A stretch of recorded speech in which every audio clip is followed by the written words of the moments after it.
Friends, এখানে দেখতে পাচ্ছেন দুইটা ওয়াটার পাম্প।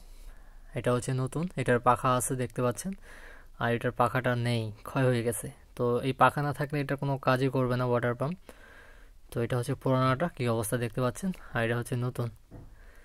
তো এটা হচ্ছে একটা হুন্ডা গাড়ির, আমরা খুলছি। গাড়িটা ওভারহিট হচ্ছিল দেখতে পাচ্ছেন, একদমই ক্ষয় হয়ে গেছে। এটা না থাকলে পানিটা সার্কুলেশন হবে না যদি পাখা না থাকে। যতই আপনার রেডিয়েটরে পানি থাক, কোনো লাভ নেই, গাড়ি হিট হবে। তো এমনি থেকে কোনো বোঝার উপায় নেই, কোনো সাউন্ড নেই, কোনো কিছু নেই, কোনো লিকেজ নেই, গাড়ি হিট হচ্ছিল।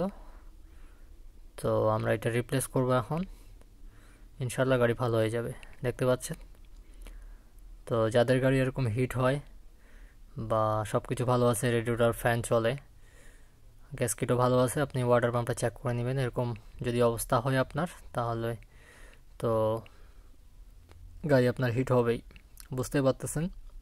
পানির সার্কুলেশন হবে না, পানিটা সব জায়গায় ছড়াবে না, পানিটা জমা হয়ে থাকবে, রেডিয়েটরে যাবে না, ইঞ্জিনে যাবে না। তো আশা করি বুঝতে পারছেন। আল্লাহ হাফিজ।